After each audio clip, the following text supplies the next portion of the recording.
All right, let's get started.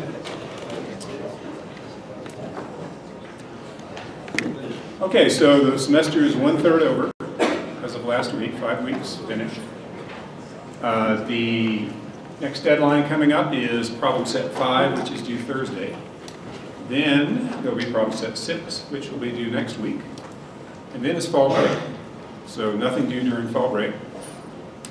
Nothing due the week after fall break, because there's a midterm. Okay? And then problem set 7 will be due the week after that. So you're going to go through a period where you're not doing any problem sets. But you want to prepare for the midterm. I'll have more to say about the midterm later. The highlights are, it's on the Thursday, the Wednesday after spring break. I'll be posting last year's midterm for you to look at. The TAs will be going over the solutions to last year's midterm in the lab section immediately the day before. Stefan will be running a review session and streaming it. I think it's at 5 o'clock the Tuesday before, or 5:15 in here. That'll be live streamed if you can't come, or streamed anyway. The midterm will cover through problem set 6, so it'll cover what we do through this week plus problem set 6. You can take it, I expect there'll be 2 seatings because of the hybrid section, so you can either come and take it at the usual time, 3 o'clock on Wednesday.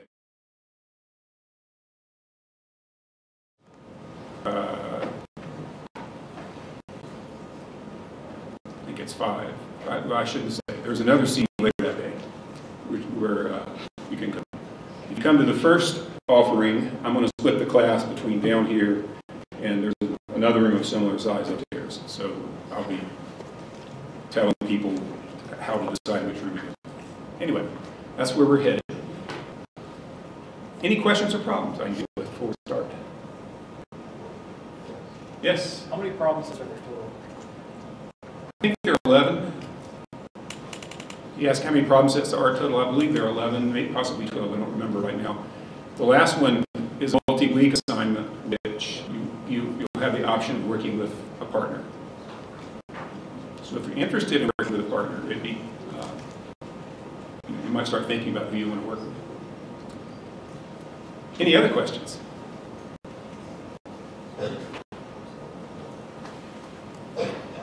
Okay. First thing I want to do is I just want to look at a solution to this problem right here from problem set 4, find most whitespace. So you're given a scanner, you're supposed to return the number of whitespace characters in the line that has the most whitespace characters. And I'm doing this for a couple reasons. One is just, it's good to talk about a problem that you're familiar with, because you're more invested in it. The other is, I've gotten the feeling that at least when some students watch the lecture or observe the lecture, they're not paying attention to all the right things. So the important part isn't necessarily the code I produce in the end.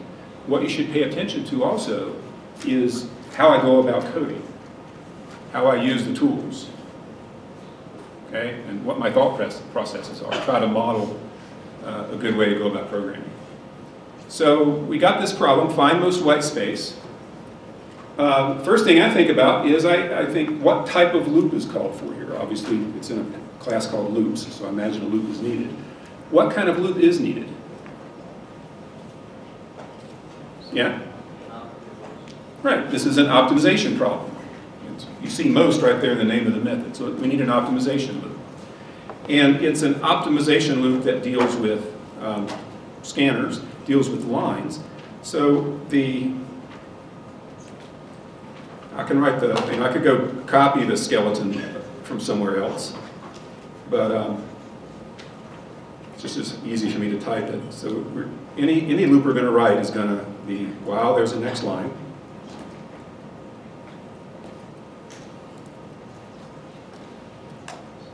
And somewhere in here we're going to have to get that next line and to do something with it. Okay, so there's the beginning of a solution. That's sort of the enumeration loop that would visit every line. What do we expect to add to this to turn into an optimization loop? Okay? Okay, so there needs to be an optimization variable, which is the thing we end up returning. So we can just write the return here. We're going to return, let's say, most spaces. And we have to declare this thing up here.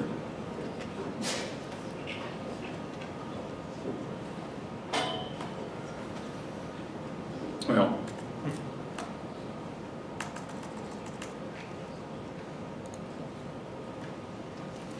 got to decide what to initialize it to. Now, something that I just did that I did accidentally, you notice I keep my code indented at all times. When it gets out of whack, I either put it back manually like I just did, or I do Control-Shift-F and get the whole thing re-indented. You'll make fewer mistakes if you keep the code indented.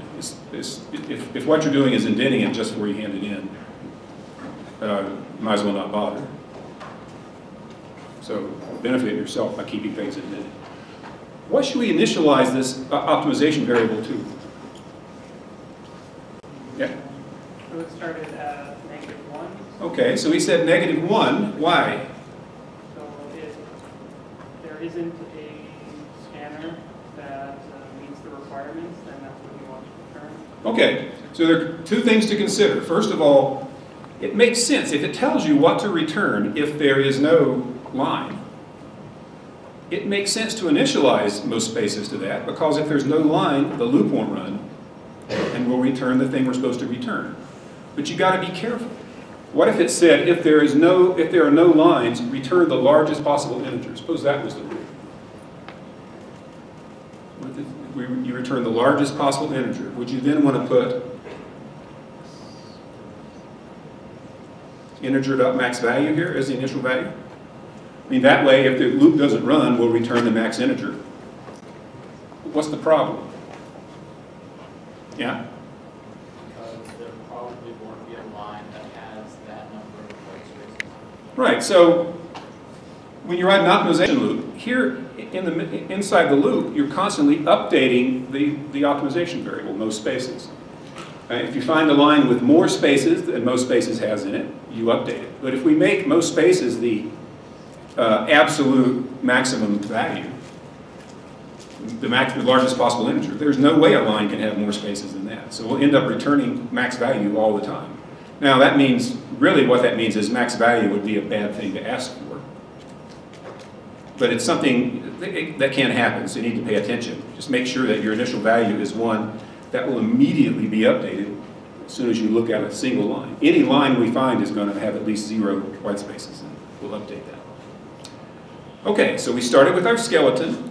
We declare an optimization variable at the end. We return the optimization variable there. And what's left is in the loop to update the optimization variable. So each time through the loop, we look at a line and count the white spaces. And if that's more white spaces than we've seen before, we update those spaces. Now, I say this, I follow this procedure. It seems logical to me. But I've watched a lot of students program, and what I most often see is they might type while and then start thinking, what should I do next?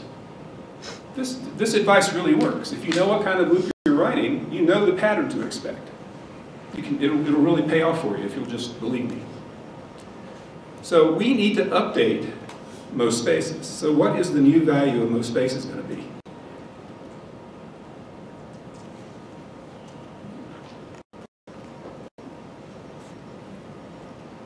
How do we compute the new value of most spaces?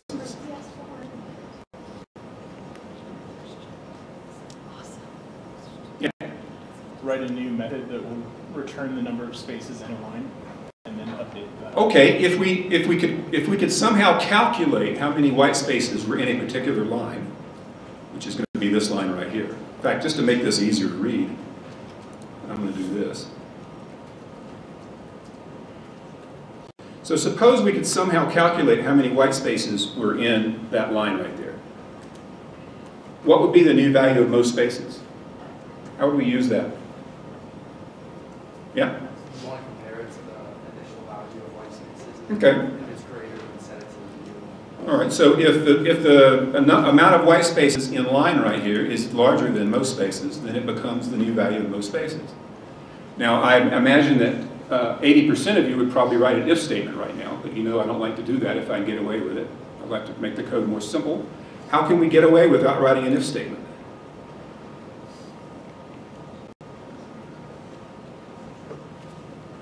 Yeah? Math.max. Yeah. We just say, okay, we take the larger of most spaces and count white space of line. So I call this the principle of wishful thinking. I say, if only this method existed, we'd be done. I wish this method existed. Okay? Now, it doesn't exist, and I don't know of a method in the library that we could use. So if the thing you're wishing for doesn't exist, what should you do? Yeah, make your wish come true. Implement that method. Now, I know that when you're beginning to program, and it takes you an awful long time to write a single method, the prospect of defining and implementing a method that wasn't even required by the assignment may seem counterproductive. But that is how programmers work. They always break their program into pieces. Now, the better you get, I mean, your pieces have different sizes as you get to be a better programmer. But at this point, I wouldn't be tempted to put a nested loop in here to calculate the amount of white space in line. You'll be much better off just implementing, imagining there's a method that does what you want and then making it come true. So look at that. Does that, assuming the count white space does what, it really returns the number of white spaces in that line, does this look like a correct implementation? So, yeah, it's a basic optimization loop. It's got the three pieces we'd expect. We initialize the optimization variable, we return it, we update it. Now, how can we make this wish come true?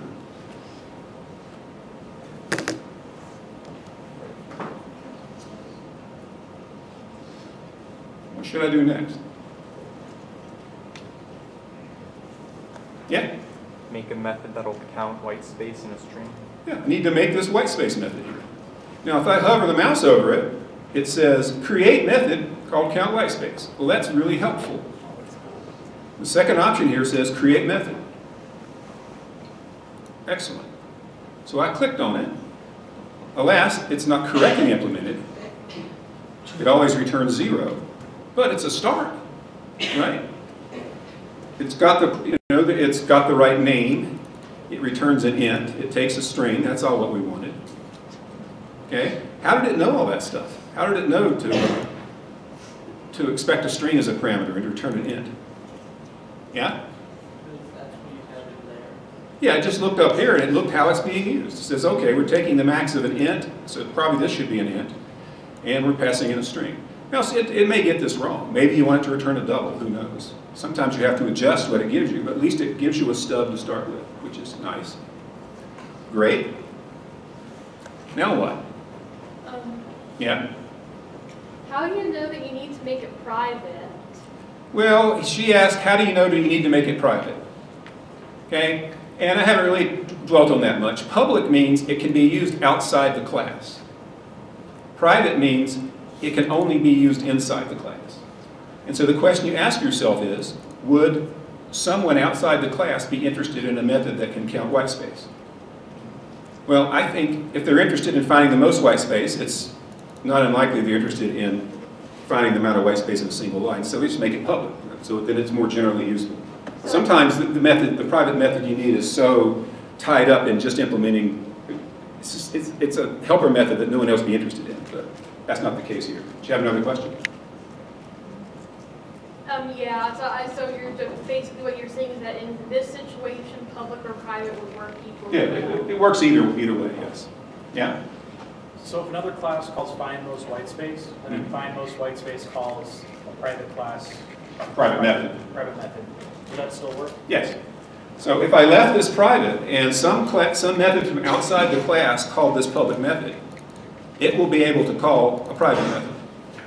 Now that code from outside the class would not be able to directly call count white space if it were private. So that's the public-private distinction. Like testing. Like testing. Stefan makes an excellent point. If we make this thing private, it'll be difficult to test it from the test cases. So that's an argument of making it public. Yeah? So what you're saying is it can be accessed if it's inside the same class, if it's private, but if it's private and it's in another class, you can't access it in a separate class? Yeah, a separate class can always access a public method. It can only indirectly access a private method by calling some public method that calls the private method. Yeah? Why would we just make every method public because it can be used by both classes? So he's saying, why not just make every method public? Well, the general rule is if you make something public, you're sort of promising to support that method forever. It's like you'd be upset if methods disappeared from the Java library from one release to the next. So it may be a method that you don't care to expose to the outside world because you may change your mind about it. It's only useful for implementing some other method. So you just make it private so you're not making any implicit promises about it. All right, so what's next? Got our method here. What should we do?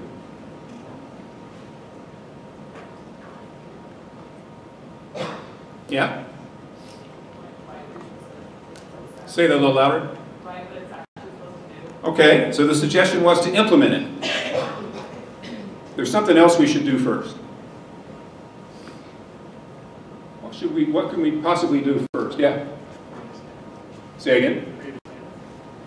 We don't have to, well, he said create a scanner. That's part of implementing it. But before you even write a line of code, yeah?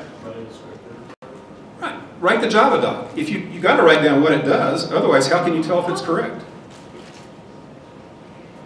So what does this thing do? What sort of a succinct? Yeah? Returns the number of white spaces in line. Yeah, he said returns the number of white in line. Okay. Now you know what it's supposed to do. Now what?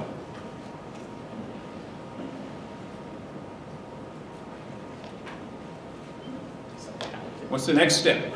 Making our wish come true. Gotta do it. Okay, so again, the suggestion is to implement the method. No. Something else I want to do first. Yeah? Figure out what kind of loop we need. Well, that's true. Before we implement it, we need to think about what kind of loop we need. But even before that, before we worry about what goes between the braces. Yeah? Maybe about what it should do if we get a line that has nothing in it. Okay, he said maybe think about edge cases, like what if the line is empty? Well, I think this specification works. How many white spaces are in an empty line? Zero. So that's what I want to do, so I don't really want to say anything more. Yeah? We need to make a scanner go through Well, part of the line. so what was mentioned there was something about a scanner. We've got to create a scanner. But that's, again, part of the coding. I want to do something outside the braces. Yeah? Well, we are calling the method right there. We're already calling it from there.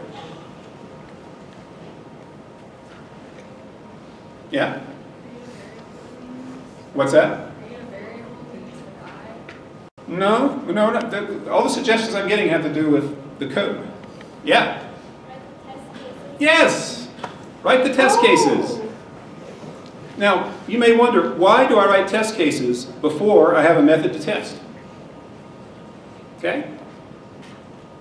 Why? Can you think of some advantages to writing the test first? Yes? Make sure you have a clear picture of what you're trying to do. Okay.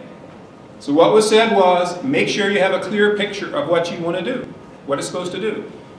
And that is right. When you go to implement a method, there's nothing like writing test cases first to solidify your understanding of what it's supposed to do. If when you write the test cases, you go, oh, I'm not sure what I'm supposed to do in this circumstance. That's good to know before you start writing code. So that's one reason to do the test cases first. What's the other reason? What's another reason to do the test cases first? Yeah? So you can debug your code? Yeah, so you have some test cases to debug your code. Given that you're going to write test cases anyway, hopefully. Why not? There's no disadvantage to writing them first. Write them first when they can do you some good.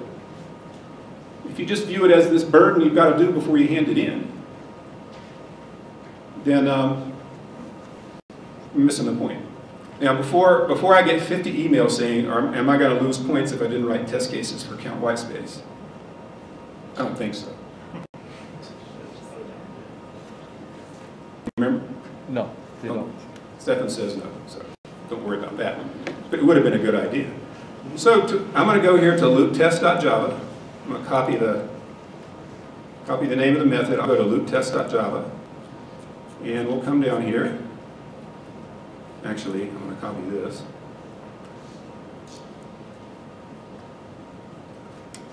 Test count whitespace.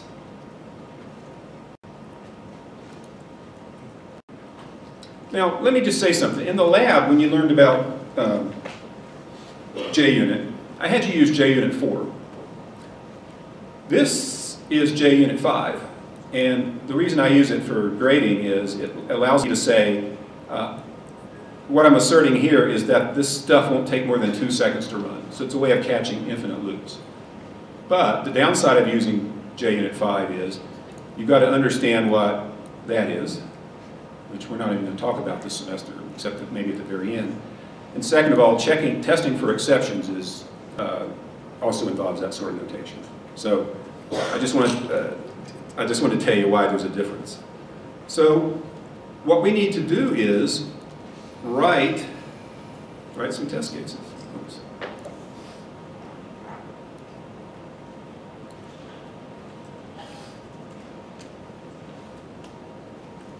So we're testing count whitespace, and we are going to pass in a string.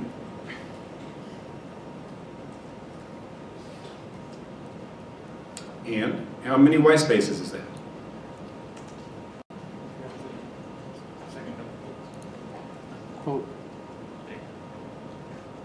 Okay. How many white spaces in that string? One. One. Very easy. It's really easy to write test cases in this case. We can copy that one now. Let me just paste a few in here. Okay. It's always good to taste, the edge cases. So the empty string has no white space. Let's make one that's all white space. Space, tab, new line, carriage return. I think those are all white spaces, so that would be 4. And then we'll just do something like this is a test, so that's 1, 2, 3, 4 there as well. All right, so it just took a few minutes to write some test cases. Now they're done, now we can use them. In fact, we can just come up here and run them. And we failed them all because nothing's implemented yet. Yeah? What's backslash R stand for? Backslash R stands for carriage return. Okay? What? If you ever saw an old manual typewriter, you typed to the very end, and then you had to slam it back over to the other, to move the plate to the other end. That was a carriage return. And as you're doing that, it would go up a line. So it gets its name from really old technology. Windows puts /r/n at the end of lines when it creates text files. Mac OS and Linux just use \n. So you'll see \r sometimes as at the end of lines. Yeah? In the last lab, we need to write separate test methods for each case. Why we don't need to just write one method and... Okay. So the question is, why do I write separate test cases for each method? Why not just one master test case? Yeah? So you know which would fail? Right, so if you have lots of test cases, ideally you have lots more than this. You might have multiple test cases for each method, each one testing a certain aspect of the method, so that when you see which one failed, you know what that means. The other thing, if you just had one test case, this would be red, red, red, red, red, red, red, and finally it would turn green. Isn't it nice, though, when you're implementing, you say, oh, I'm passing 1, now I'm passing 2. You get a feeling of progress, right? You wouldn't have that if there was only one test case. Now imagine you had 100 test cases. It'd be really exciting. So, yeah. Should you technically have a Java doc above your test case to explain like what it does? All right. So yes, technically I should put a Java doc above the test case so we know what it's for. I'm not in that habit, but yeah. Anything that's publicly available ought to be Java doc. Okay. So let's go back here. What kind of loop do we need? Finally, we can implement count whitespace. What kind of loop are we talking about?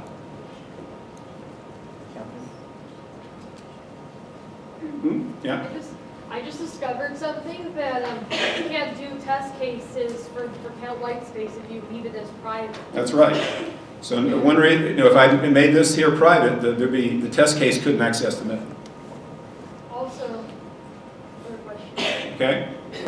In the test find most white spaces, how come for a blank string you're supposed to get a -1, but you're supposed to get a 0 in count whitespace?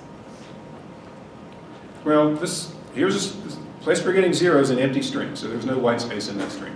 Yeah, and then there's a similar one up there, but it has -1 instead of. Okay, well here the question is, which line in that scanner has the most white space? Well, there are no lines in the scanner. The scanner is empty. So the spec says to return -1 in that case. But it's not going to analyze that one lack of a line and say it's 0 No. like it does in the other test case? Let's do this. I'm going to change this so it now consists of a single line, which is empty. Now what should it return? 0. So here, there are no lines at all. So we return -1 because that's what the spec says. Here, there's a single line that's empty.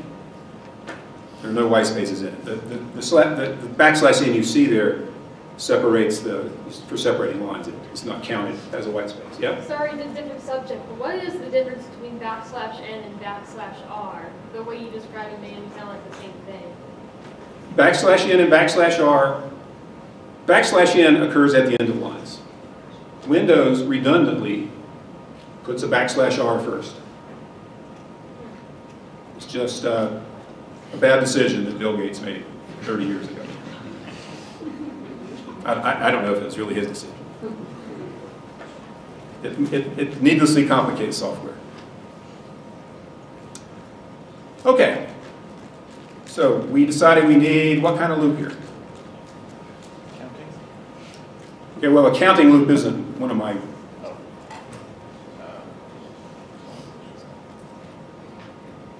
Okay, accumulation, searching, or optimization? Yeah? Yeah, it's an accumulation loop. So we need, first of all, just to iterate through the string. And I'm going to go with a for loop here. Because mostly, I tend to use a lot of them.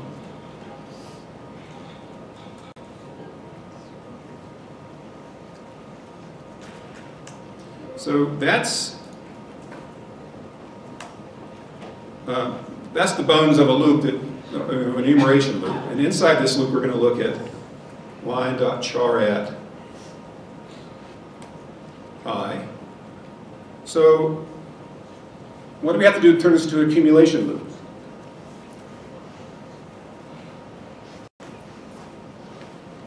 Yeah? Accumulation variable. Okay, we need to declare an accumulation variable, so we'll just call it count.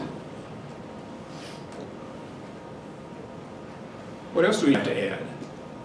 Yeah? Return the accumulation variable. All right, we're going to return the accumulation variable. These make excellent exam questions, by the way. What 3 things do you add to the base loop to make an accumulation loop? It's supposed to be count, not 0. Oh yeah, you got to do it right. So we got to return count. And someone else tell me, what do we do inside the loop of an accumulation loop? Yeah? Update the variable. We got to update this. We got to add 1 to that when what happens? When we find white space. So I need to say if is white space. So if this character is white space, once again using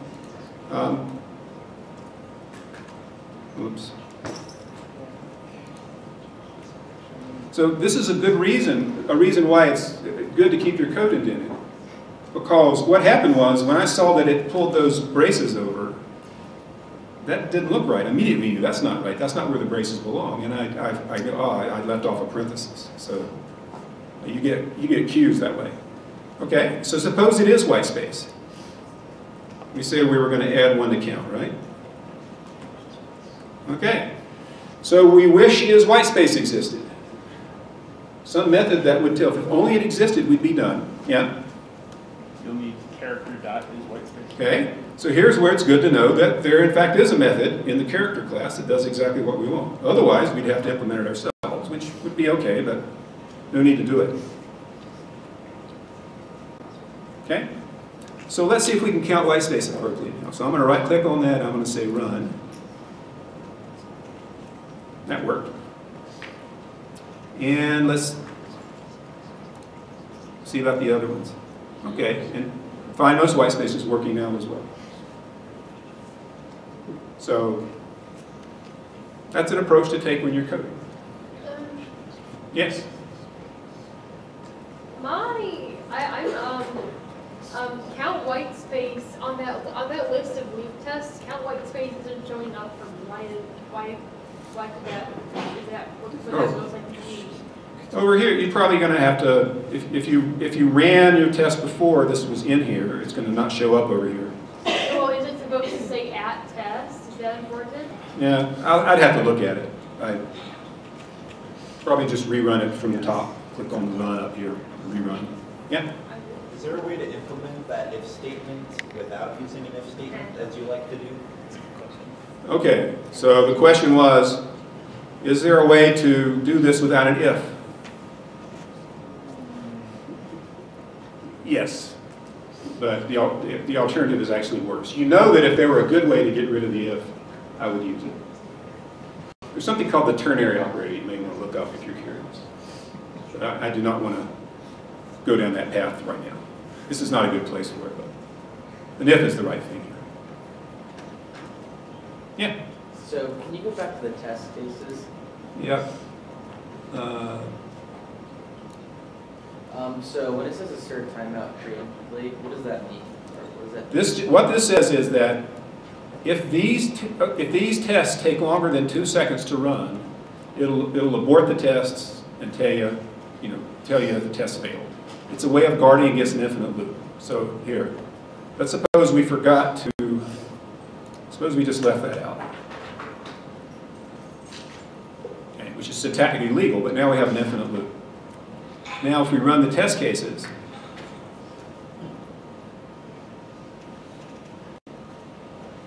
you see it took a couple seconds for those first two to fail.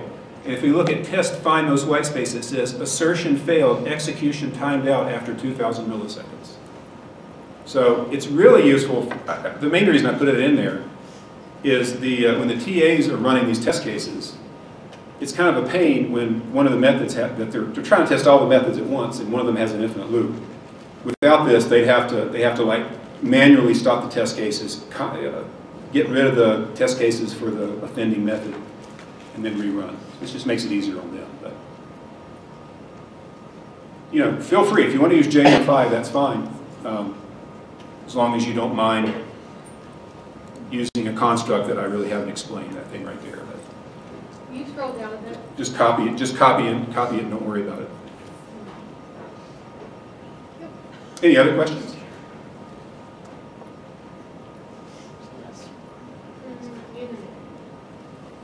Okay.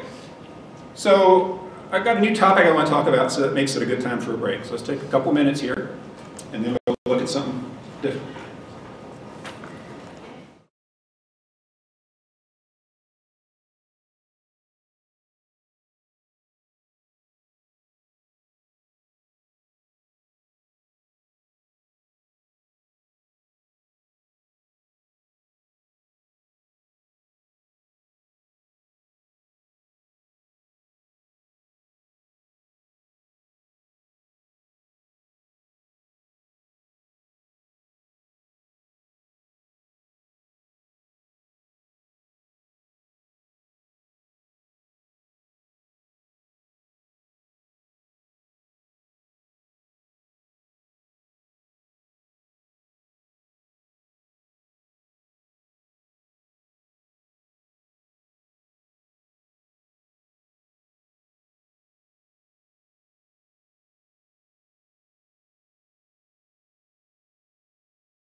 All right, let's get started again. Last time we talked about array lists briefly. And you remember what an array list is something like an array, but it can grow and shrink. So Java has these 6 classes, which are called the generic collection classes. And that's what I'm going to talk about for the rest of today. It provides 3 abstractions: lists, sets, and maps. So a list is like an array. It is a collection of things indexed by integers. So they're indexed beginning at 0. So you have an array list and linked list are 2 different options. They both are lists. They both can be indexed. And we won't dwell too much on the difference right now. The bottom line is some operations, depending on what operations you want to do, array lists are more efficient than linked lists or vice versa. And the general rule is, if you're going to do lots of random access, getting element at index I, then array lists are more efficient than linked lists. On the other hand, if you're going to do lots of insertions into the middle of the list, linked lists are better. And this is the sort of thing that you study in detail in 2420, is these 3 abstractions here and how you would implement them efficiently and what the trade-offs are. We'll tend to use array lists pretty much exclusively. Then there are sets. So what is a set? Yes? A collection of elements. Okay, collection of elements. That's almost it. There's an additional thing you need to add to make when you talk about a collection of elements being a set. Yeah? Well, unordered, and what that means is, if you have a set, you don't talk about element 0 or element 1. You don't index into a set. It's just a collection of elements. The fundamental operation is the question, is this element in the set? If you have a set of strings, the question might be, is the string hello in that set? There's no operation to get an element at a specific index. But the other thing I'm after is sets don't have duplicates. So if you create an empty set and then you insert x, the string x, and then you insert the string x again, there's just one x in the set. You never have duplicates in a set. So we've got 2 choices here, hash sets and tree sets. And here the trade-off is, tree sets, when you iterate through all the elements of the set, tree sets produce them in lexicographic order, roughly alphabetical order. Whereas hash sets just produce them however. You don't have any control over the order they come out. But hash sets are a little bit more efficient. So those are sets. And then finally, they're maps. So the way to think about a map is, with a map, you have key-value pairs. A map associates a value with a key. So can you think of examples of maps from real life that associate values with keys? You can look up the value if you know the key. Yeah? Like a piano keyboard? Piano keyboard. I've never thought of that one, but I guess it does map keys to sounds. You press the key, you get a particular sound out. Okay? It's another one. Yeah? Okay, so sort of a mathematical function is called a mapping. But I want something physical. Yeah? Maybe like a computer keyboard? A computer keyboard? I guess it maps characters to what displays when you, or keys to what it displays when you press the button. Yeah? What about a dictionary? There we go. A dictionary. Think of a physical dictionary. What are the keys? Words. And then the values are the definition and all the other stuff. So a dictionary is organized so that it's easy to look up a key. Then you can find the value. On the other hand, if I gave you the definition and asked you to find the word, a dictionary is not optimized for that. You'd have to search through if you didn't know the word. Okay? Another example, which maybe none of you can relate to, is a telephone book. Any of you ever seen a telephone book? Of course we have. Well, I don't know. Has anyone never seen a It's still telephone been book? sent to our houses. There we go. I don't get one very often now. Anyway, that maps people's names to their addresses and phone numbers. But if you have the phone number and want to look up a name in the phone book, you're in for a long effort. So these classes prove incredibly useful in programming. So we're going to talk about a little bit more about them, then we're going to try to use them in a real program.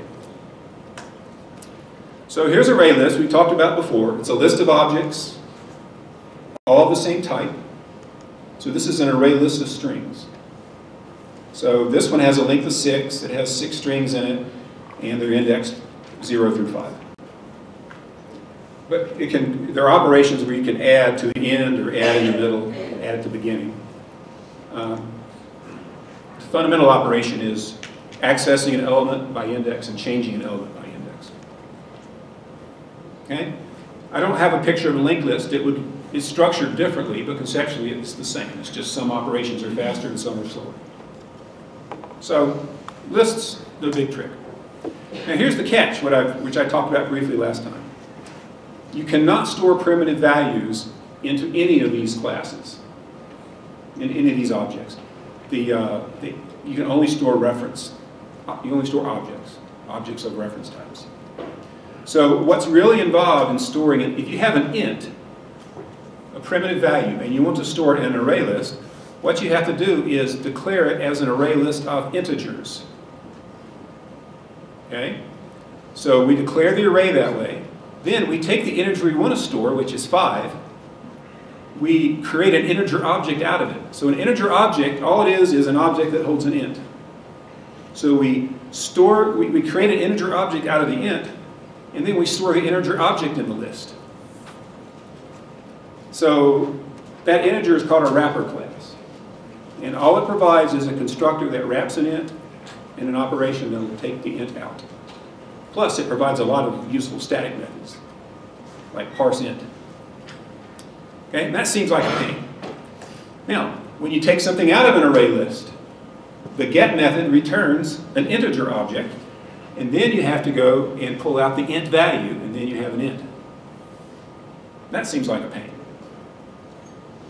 So this operation is called wrapping or boxing. This is unwrapping or unboxing. Okay, so for some obscure reason, which I understand, but I'm not going to explain to you, these classes can only, these objects can only contain other objects. So we have to take an int, turn it to an object, to put it in, then we take the object out and get the int out. But the good news is, Java will almost always do this automatically. So you really don't have to box and unbox yourself. It's something that the compiler takes care of you. If it sees you're trying to store an int into an array list of integers, it just does the boxing for you, and when you take an int out, it does the unboxing for you, almost always. There's some weird cases where it can't tell exactly what you want, but that probably won't happen this semester, so don't worry about it. Okay? All you have to remember is, if you want an array list of ints, you've got to say array list of integers, and so forth. You've got to know what the wrapper classes are that go with the primitives. So that's what you got to learn. And I've told you before, I find it irksome that, this should have been capital INT, right? They should have just capitalized the first letter of all these things. They did for 2 of them. It should have been consistent. I don't understand that. Okay, here's a conceptualization of a hash set. It's just a collection of things with no duplicates. So there are 6 things floating around in this hash set, in no particular order. There's no notion of what is the first element or the last element. There's no indexing supported. So why in the world would you create something? Well, let me say something before I ask that question. There is a contains method. So there's a fundamental operation is asking, does cal belong to this set? But there's a contains method in the array list class. Or, actually I'm not sure, but it's easy to implement. Why would you, this seems like a watered down list. Why would you sacrifice the ability to store, to be able to refer to elements by index number? Yeah? Maybe in a case where it doesn't matter about order, this might be faster. Okay, so the key word was faster.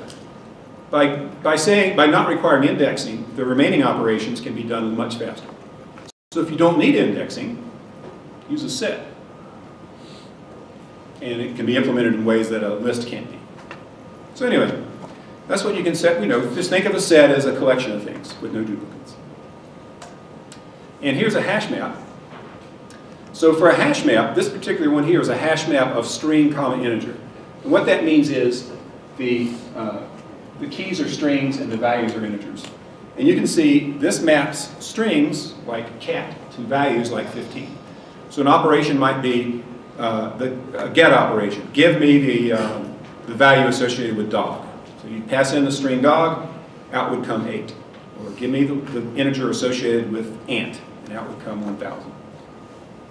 So that's what a map does, associates values with keys. Yeah? How is that significantly different from index? Like I know it's not ordered, but isn't it Significantly different from what? an index in the list? Because you still have a value associated with it. So is that Well, in fact, it is a lot like, conceptually, it's like an abstract form of an array or a list. Imagine, you could just think of a hash map as being a list that's indexed not by integers but by strings. Right? And so when you look up cat, you're looking here. When you look up cow, you're looking there. That's not how it's represented internally, but you can think of it that way, yeah. Why would you want to do this as opposed to like an array list that has like an index of values? Okay, so the question is, why would you do this instead of just storing things in an array list? What would you store in the array list? The numbers or the strings? We could have an array. One thing you could do is you could have an array list of ints containing those 6 ints. You could have another array list of strings containing those 6 strings. And to find the thing that goes with pig, you'd have to search through the array list of strings till you found pig, and then go up to the same index in the other array list and get the number out. That would work. But you can do it blazingly fast if it's a hash map, and it'd be much slower if you use a list. Yeah? So when you're going through an array list, you actually have to go through like all the index until you find that specific thing Okay. you're looking for? So the question is, when you go through an array list, you have to go through it all to find what you're looking for. Yeah, if you've got an unordered array list and you're trying to find where cow appears in it, you don't know which index it's at, you have to search till you find it. But you can do much better than that with a hash map or a tree map. Okay? Okay, so now we're going to code some stuff up using these classes. And let's see. Yeah, we're not going to have enough time to finish, so what I don't finish will come to lab for tomorrow. So I want a method that will return a list of all the characters that occur in a scanner in the order in which they occur. Okay, so I want it to just read all the characters out, store them in a list for whatever reason. So what type of list do I need? What would be the return type for get chars? It's going to take a scanner. What is it going to have to return? Yeah? Well, it could return a linked list or an array list. Doesn't really matter.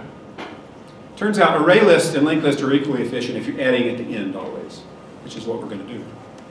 But more specifically, an array list of what? Of character. So that would be the type, that would be the return type of that method right there. And here would be a way of thinking about it. IT blank, IS blank. Those happen to be the first 6 characters in prime dredges. Okay? Okay, let's, what the heck is it? Here it is. Let's implement that method. So here's my main method. I have this method, analyze characters, that does some character analysis. And the first thing it does is call this method get chars. And it passes the input stream. Now I want to show you how this thing works. I want you to look at this right here. Now this is just here so that when you write a program and you decide you really wish your program could open a file that was stored inside your project, this is the way to do it. It's not my main point for today. look here, I have my project, I have source, I create a package called books. In that package, I have a tale of two cities.txt and pride and prejudice.txt. So it's as if they are classes in a package, but in fact they're not. Then to open that, what I do is I say collectionsdemos.class.get resources streams, and then I give the path to the book. The path to the thing I want to open is just, it starts with a slash, and it's just the sequence of packages that lead to the file. Book slash book slash pride and prejudice.txt. That will create an input stream, which I can turn into a scanner. Now, why would you want to be able to open a file from your program that is stored in your project? Yeah? Because the file is too huge, and it's easier to reference it if you input it into another part of the project instead of... Well, it's not that the file is too huge. Yeah? The path to your file may be really complicated, so if you want to open it each time, you'd have to like click through Okay. these folders. So, right, so one thing I could have done is forget all this stuff and just give the absolute path, C:/ blah, blah, blah, blah, blah. And that works fine until I hand in the program for grading. And suddenly my program is referring, the TA is grading my program, but it's trying to open a file on my computer. Right? So for example, how many of you put an image in your animation? An image in what? Some people put images into their animation last week. And to do that there are ways to do it in a portable fashion. If files are part of your project, the way to open them in a way that's completely machine independent with this get resources stream method. Okay, I'm just mentioning that because I know it'll be asked many times in coming weeks, and the answer is right here. Just do it this way. Okay, so I create an input stream from the book, I create a scanner from the input stream, and I'm ready to use it. So first thing I do is I call get chars, I pass it to stream, the scanner, and what I get back is an array list of characters. So let's go there. And to save time, I already wrote some of it. This is an accumulation loop. We're basically taking the characters and for each line that we read, we need to take the characters in that line and add them, insert them, add them to the end of the array list. Okay? So we're looping through the lines here. What should we do with each line?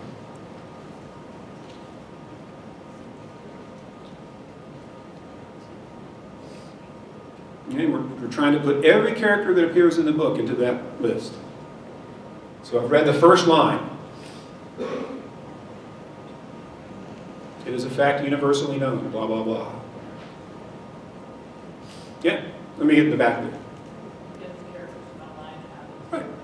I need to go through the line, take each character out of the line and put it into the list. So here, I'm going to bite the bullet and write a nested loop, because why not? So I say for every character, so for int I is less than 0, I is less than line.length, I plus plus. So every time we get a line, we're going to go through the line character by character. And what are we going to do with each character? So it's going to be line.char@. What are we going to do with that character? Right, we're going to add it to all chars. So we'll say all chars dot add. We're going to add that. That's how you add to the end of an array list, or a linked list for that matter. You just say add this character at the end. So that little loop there will take every character from the line, slam it into all chars. Okay? And then there's that new line we didn't see. We know there was a new line that terminated the line. So I'm just going to manually add that new line.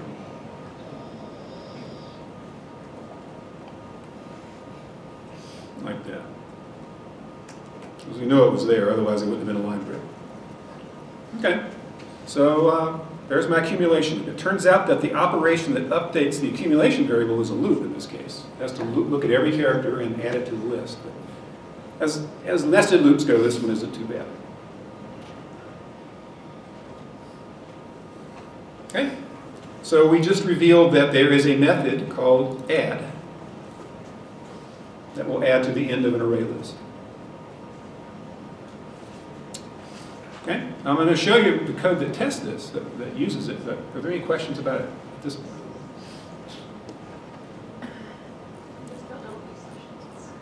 Okay, so up here is where I use it. So I create the array list, and then I just print out its size. Okay, I guess I decided that's the words. I decided not to print out the whole thing because there are just too many characters. But I do print out the size. Okay? And then I go through and print some other stuff out. I'm going to comment this out for now so it won't get in our way. And let's run it and see what it says. Okay, so there are that many characters, 684,000 plus characters. So I just read every character into a huge array list. That's massive. So, a couple megabytes. And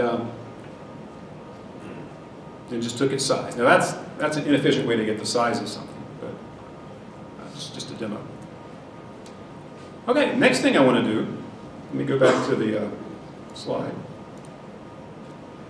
It's this one. I don't want all 600,000 characters, most of which are E's and spaces. I want to know, I want a set of all the distinct characters. I don't want the duplicates. I just want to know, is there an A? Is there a B? Is there an X? Is there a semicolon? So if that's what I want to do, what do I want to return? Yeah? Set. A set. In this case, I chose to use a tree set of characters. The reason being that when I iterate through the tree set, they'll come out in alphabetical order, which is nice. Okay? And here's an example of what we'll get back. We'll get back a set of characters. The characters that appear. So what's it going to take? I already have an array list with all the characters in it. What's it going to take to turn that into a set of characters with no duplicates?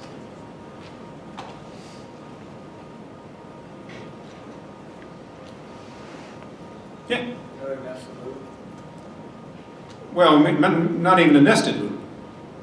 But a loop will be involved. What do I have to do then? What will the loop do? Yeah? You want to take each character in your current array and see if it's already in your array and it's not added to it. Okay. All right. So the answer was we're going to take every character from our list, and if it's not already in the set, we're going to add it to the set. But it's easier than that. We just take every character from the list, and add it to the set. The set takes care of duplicates. If we insert the same thing 2, 3, 4 times, it doesn't care. Yeah? What's the difference between a hash set and a tree set? The question is, what's the difference between a hash set and a tree set? I could spend weeks talking about it, but what you need to know is that hash sets are more efficient. Tree sets, when you iterate through a tree set, things come out sorted. But the price is it's slightly less efficient. I tend to use hash sets unless I need the ordering property. Okay, let's go see what this looks like. So down, let's see, analyze words. I've got to go find, so there's our method, get chars. Okay, so you see what I've done so far. I'm getting in an array list of characters. So the array list that we produced in the previous step is a parameter, and I want to return a tree set of characters. I start with an empty tree set, and when I'm done, I return that tree set. So, what do I need to put in the middle? I need to loop through everything in all chars and add it to the set. Now, this is where the for each loop comes in handy. If I'm dealing with a list, I just have to say for each character in all chars. I don't have to generate the indexes and index into. Any of these collection classes, you can iterate through its contents with a loop like that. You just give the collection here, and then the type of thing that's in the collection there. And this will go through the loop. Every time C will take on the value of something else from the list. You don't have to declare an I or anything. Now what do we do with each C that we find? No, I'm surprised no one pointed this out. I'm iterating over the wrong thing. I need to iterate over the list. I did have to iterate over the empty set, which would be no good. Okay, so what do we do with each character from chars? Yeah. Add it to the set. So all chars dot add. See. Done. It takes care of eliminating duplicates. It'd be a harder problem. There would be a nested loop if we had to check for duplicates. Yeah. So like, you know how you said it does it in alphabetical order? Mm-hmm. So if all of the characters inputted were like slashes and white spaces, how does it do that? Okay, so that's a good question. The observation was I said inaccurately that it would produce things in alphabetical order. Repeat. I'll get there. The question then was, what happens when there are things other than letters, like spaces and periods and semicolons? Where do they appear? And the answer is, it doesn't do it in alphabetical order, it does it in lexicographic order, which is the order of Unicode. So there's an ordering, it's easier to say alphabetical than lexicographic. Yeah? Let's say there's like a capital A and a lowercase a, are both going to be the list, or is it just A? Okay, so that question was, suppose you put like a capital A and a little a into the set. Would there be two things or one? And they're distinct characters, so they'll be distinct. Yeah? How are sets stored in memory? The question was, how are sets stored in memory? And my answer is C2420. Yeah? The question is, where am I searching for duplicates? I'm not. This add method does. When you add to a set, it takes care of that detail for us. That's the beauty of it. Yeah? So in your for each loop, you use lowercase c char, but your tree set is a capital C character. Wouldn't you need to convert the lowercase character to an object character? Okay, so the question is, this is really an array list of character objects. Where do I get off storing them into a primitive variable C? That's just that unboxing operation at work. It's automatically unboxed for us. Yeah? Do you want us to use for each loops in our own code? I would encourage you to use for each loops whenever they're applicable. You can even use for each loops for arrays. I think you can use them, you might be able to use them for scanners, I'm not sure. Unfortunately, you can't use them for strings, with strings for some reason. Sometimes you need the index because you want to not just get something out of the list, you want to modify it in the list. But if you don't need the indexes, use a for each loop. Yeah? I don't think I understand really very well how you do a for each loop. Or like how to generalize that one example you made to for each loops. Well, for each loop, you put the collection right here. That could be an array, a hash set, a tree map, whatever. On this side, you put the type of element that's in that collection. A colon in the middle, a for before it, and that's a for each loop. It just grinds through the array list in this case, giving you a different character each time. Now, it's a good thing there are for each loops, because otherwise there'd be no way to iterate across a set. Because remember, a set has no get operation. So if you had to use a for loop or a while loop to consume a set, you're hosed. Because you can generate indexes all you want, but there's nothing you can do with an index. You can't say, give me index 0. The only way to deal with a set or a map, if you want to iterate through it, is with for each loop. Now, you may ask, why didn't they call it a for each loop? And the answer is, they added this later, and they didn't, people had already written programs that used the variable each, probably. They didn't want to break all those programs, so they sort of stuck with the keywords they had at the beginning. Yeah? So the parameters of this right here? This parameter here?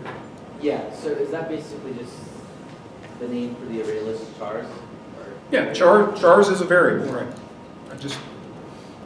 Chars is the name of that array list. Okay. It's all the characters in the book.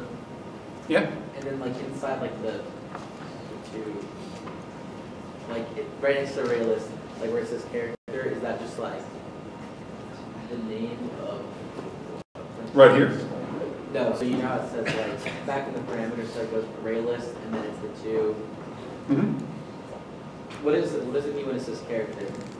Well, it says array list of characters in angle brackets. That just says this is the type of thing in the list. Character objects are stored in that list.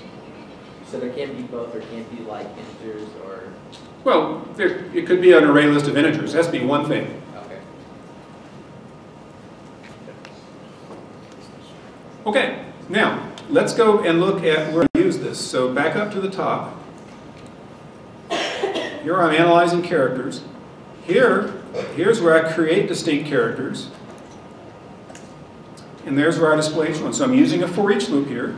I'm going and grabbing characters out of the set that we just created and printing out. There's a static method called getName, which displays the official name of the character. You'll see what I mean in a second. So let's run it. Let's see what happens.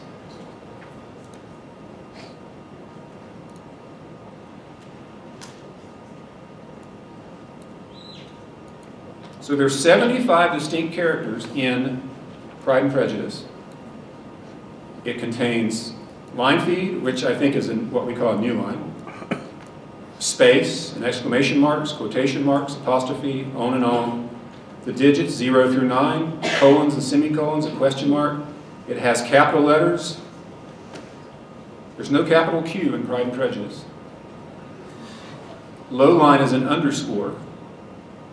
One wonders how underscore, the way underscore got in Pride and Prejudice is with the italicized passages in the ASCII file, they just put underscores on either side. So it really wasn't the original. And then you got the small letters, and there's 75 in that list. Okay, so I'm just printing out the characters from the list after throwing them into a set.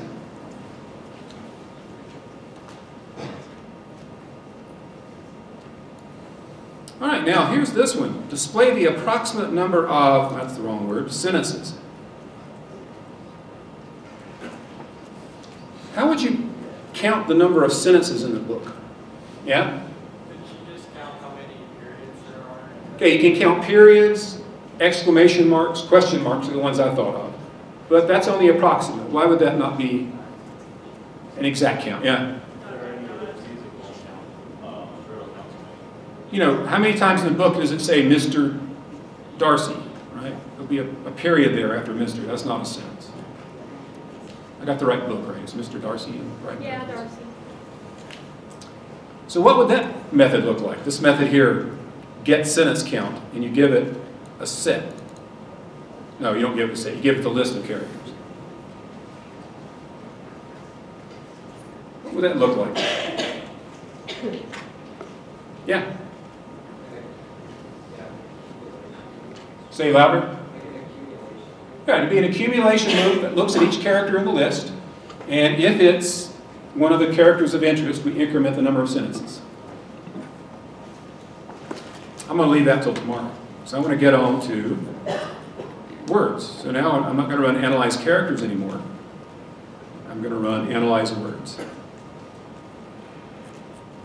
So let's see what we're doing here. Again, I'm reading the book exactly the same way. I'm creating a scanner to read from the book. So I want to display all the words in the book. Well, I want to get all the words in the book. I'm just going to print out the number. So we've got this get words method. Let's go look at it. Now, this get words method is a little bit involved. So first of all, look at the code that's not commented out. So I want to return a list of all the words. So I create an array list of strings, right? Not array list of characters in this case, strings. Each word is a string. When I'm done, I'm going to return that array list.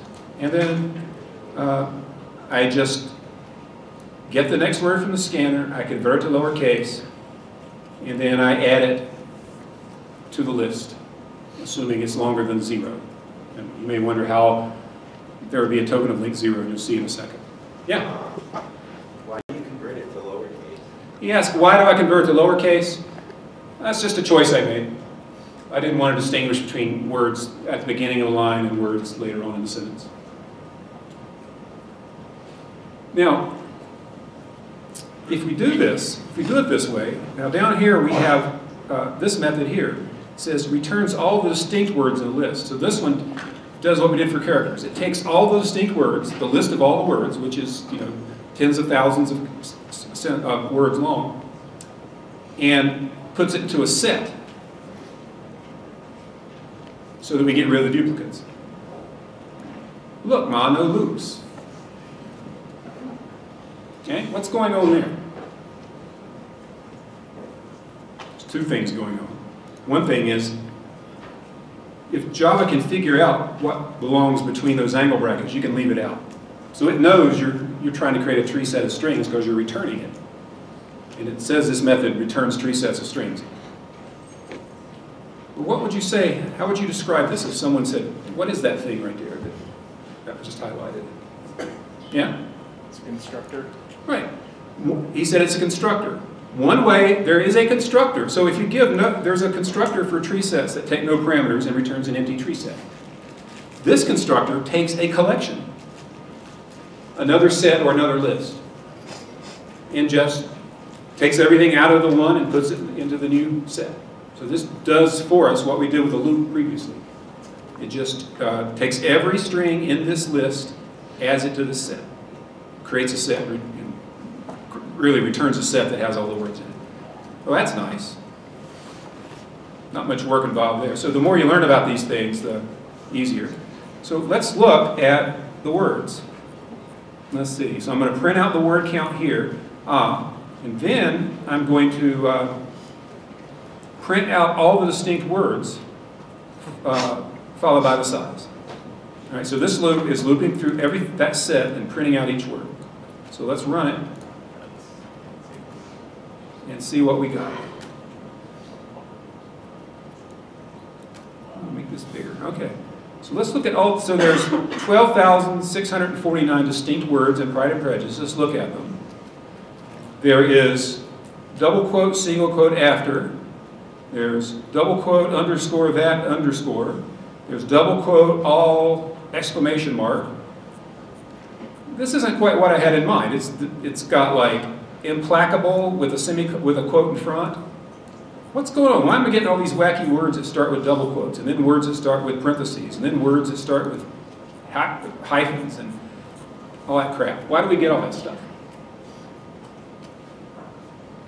What's wrong with that program? Yeah? Are those tokens? Those are just tokens. The scanner is just splitting up the lines, the book, into tokens that are separated by whitespace.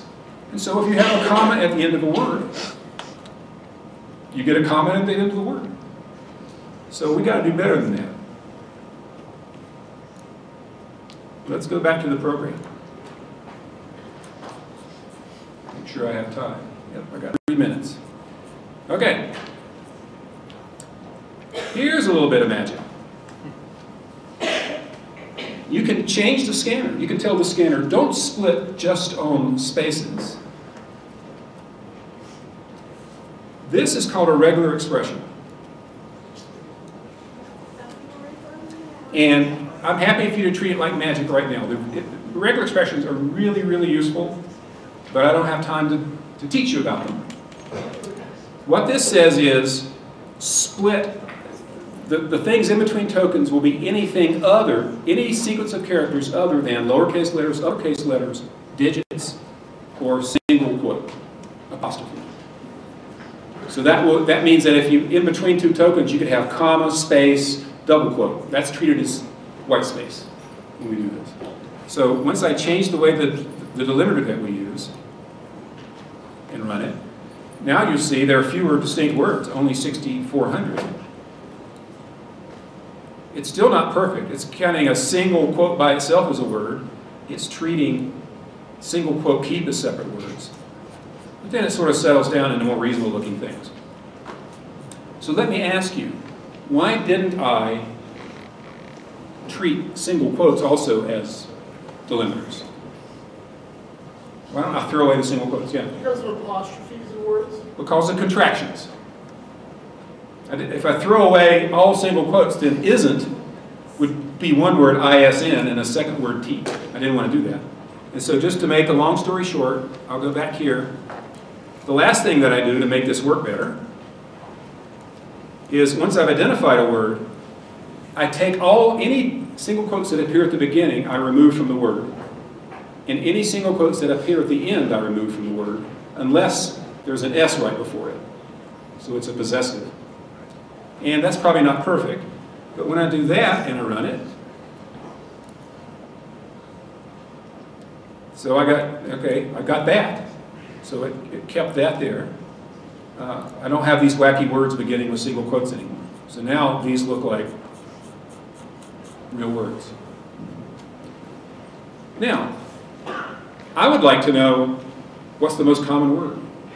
Or I would like to know how many times does the word the appear. And that's what you'll be building on in the lab tomorrow, is writing methods like that that make use of maps. We'll end here.